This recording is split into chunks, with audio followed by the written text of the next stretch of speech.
Friends, સ્વાગત છે આપનું મારા રસોડાના કાઠિયાવાડી સ્વાદમાં। હું ભાવનાબેન રાઠોડ। આજે આપણે બનાવીશું સ્પેશિયલ મસાલા સાથે પૌવા મમરાનો ચેવડો। તો ફ્રેન્ડ્સ, આ મસાલો બનાવવા માટે તમારે બહારથી કોઈ વસ્તુ લાવવાની જરૂર નહીં પડે। ઘરની જ સામગ્રીમાંથી આ ચટપટો મસાલો તૈયાર થઈ જશે। તો ફ્રેન્ડ્સ, માત્ર 15 જ મિનિટમાં થઈ જતો ચેવડાનો વિડીયો પૂરેપૂરો જોજો। અને વિડીયો પસંદ આવે તો વિડીયોને લાઇક, શેર અને સબસ્ક્રાઈબ કરી પાસે રહેલું બેલ પ્રેસ કરો, જેથી આવનારા નવા વિડીયો સૌથી પહેલાં આપને મળે। તો ચાલો બનાવીએ ઘરમાં નાનાથી મોટાને બધાને ફેવરિટ થઈ જાય એવો પૌવા મમરાનો ચેવડો। તો મમરાનો ચેવડો બનાવવા માટે અહીંયા મેં 300 ગ્રામ જેટલા મમરા લીધેલા છે। મમરા ઉપયોગ કરતાં પહેલાં ચાળી અને પછી જ ઉપયોગમાં લેવાના। તો અત્યારે મમરાને મેં સારી રીતે ચાળી લીધા છે। તો હવે ચેવડો બનાવશું। તો ચેવડો બનાવતા પહેલાં આપણે મમરા શેકી લેશું। તો અહીંયા મેં ગેસ પર તપેલું મૂકેલું છે। ઊંડા તપેલામાં આપણે આ રીતે મમરા શેકી લેશું।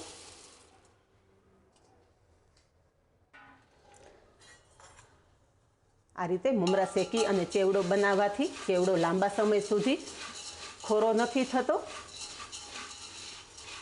જોકે આ ચેવડો એટલો સ્વાદિષ્ટ બને છે કે એક ડબ્બો ભરીને ચેવડો કદાચ બનાવશો ને તો પણ તમારો ચેવડો એક જ દિવસમાં ફિનિશ થઈ જશે।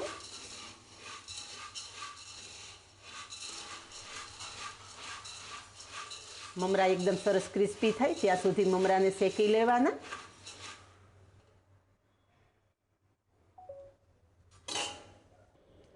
થોડીવાર મમરા શેક્યા પછી અહીંયા તમે જુઓ કે મમરા એકદમ સરસ ક્રિસ્પી થઈ ગયા છે। હાથેથી ક્રશ કરતાં મમરા એકદમ સરસ ક્રશ થઈ જાય છે।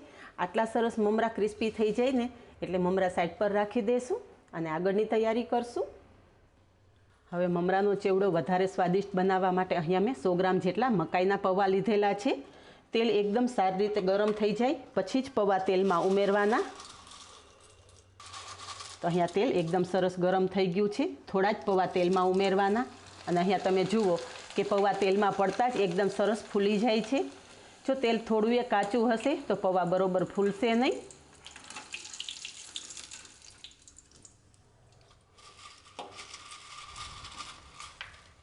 પૌવા તળાઈ જાય એટલે તરત જ આપણે જે મમરા શેકીને રાખેલા છે એ મમરામાં ઉમેરતા જશું અને ફરી પાછા પૌવા તેલમાં નાખી અને આ રીતે તળતા જશું અને મમરા સાથે ઉમેરતા જશું।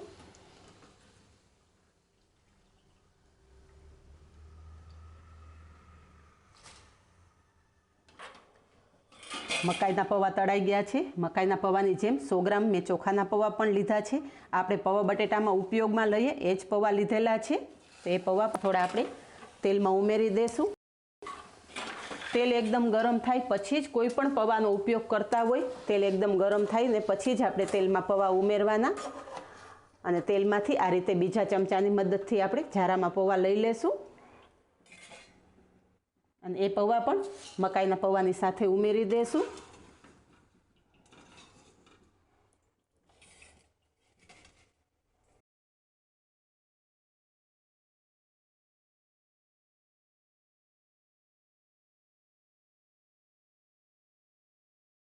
અહીંયા મકાઈના પૌવા અને ચોખાના પૌવા તળાઈ ગયા છે। તો એક વાટકી સિંગદાણા લીધેલા છે એ પણ તળી લેશું।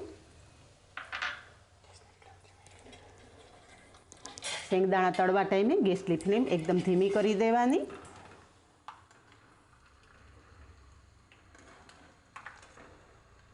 જેથી સિંગદાણા અંદર સુધી સારી રીતે તળાઈ જાય। તો અહીંયા તમે થોડી જ વારમાં જોઈ શકો છો કે સિંગદાણા એકદમ ચટકવા માંડ્યા છે। હવે ગેસની ફ્લેમ બંધ કરી દઈશું અને તળાયેલા સિંગદાણા પણ આપણે તેલમાંથી બહાર કાઢી અને મમરા સાથે મિક્સ કરી દઈશું।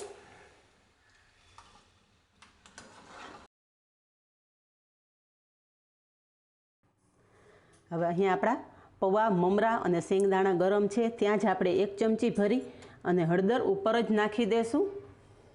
આ રીતે ઉપર હળદર નાખવા હળદરનો કલર એકદમ સારી રીતે બધા ચેવડામાં મિક્સ થઈ જશે।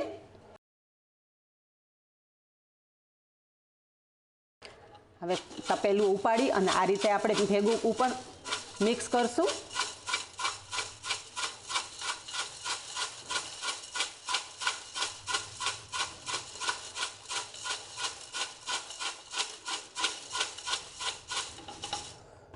હવે અહીંયા હજી આપણા મમરા થોડાક સફેદ દેખાય છે, તો અડધી ચમચી જેટલી હળદર ઉમેરશું. અડધી ચમચી હળદર ઉમેરી અને ગરમ તેલમાંથી અડધા ચમચા જેટલું તેલ આપણે હળદર ઉપર નાખશું. અને હવે ચમચાની મદદથી એકદમ સારી રીતે મિક્સ કરશું, કારણ કે તેલ ગરમ છે એટલે જો હાથ અડાડશો તો હાથ દાજી જવાનો ભય રહેશે. મકાઈના પૌવા ચમચાથી થોડા આ રીતે ભાંગી નાખવાના.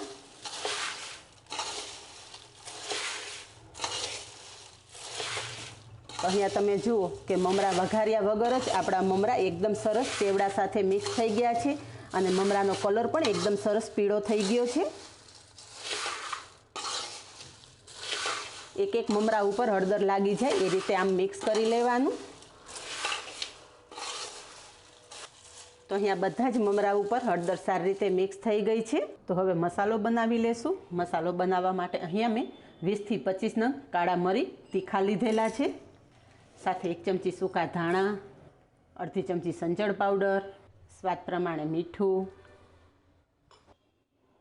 1 મોટી ચમચી લાલ મરચું પાવડર, 1 ચમચી આમચૂર પાવડર. બજારમાં મળતા મસાલામાં એ લોકો લીંબુના ફૂલનો ઉપયોગ કરે છે, પણ ઘરે બનાવેલા મસાલામાં આપણે આમચૂર પાવડરનો ઉપયોગ કરશું. સાથે આ ચેવડો એકદમ ચટપટો બને એ માટે 2 ચમચી ખાંડ ઉમેરશું અને અડધી ચમચી હળદર ઉમેરી અને મસાલો પીસી લેશું. તો અહીંયા મસાલો તૈયાર થઈ ગયો છે. આ મસાલો એક વખત બનાવી અને તમે 2 મહિના સુધી સ્ટોર કરી શકો છો, બિલકુલ ખરાબ નહીં થાય. હવે આ ચેવડો એકદમ સ્વાદિષ્ટ બનાવવા માટે માત્ર 1 જ ચમચી આ મસાલાની જરૂર પડશે. 1 મોટી ચમચી ભરી અને મસાલો આપણે ચેવડા ઉપર છાંટી દઈશું.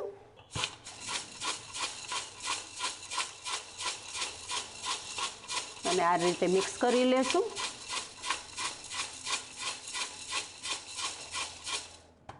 હવે તૈયાર થયેલો ચેવડો એક વખત ચાખી લેવાનો. જો અત્યારે તમને જરૂર લાગે તો વધારે મસાલો ઉમેરવાનો. અહીંયા તમે જુઓ કે આપણા ચેવડાનો કલર કેટલો સરસ આવી ગયો છે.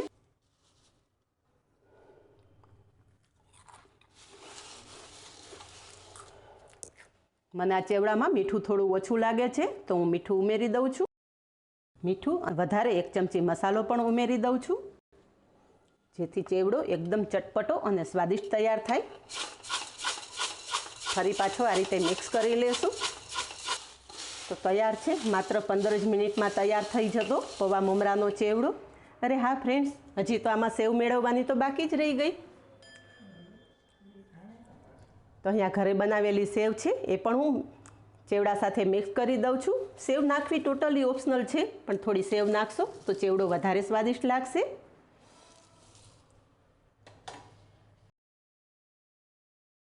તો તૈયાર છે સ્વાદિષ્ટ મસાલા સાથે પૌવા મમરાનો ચેવડો.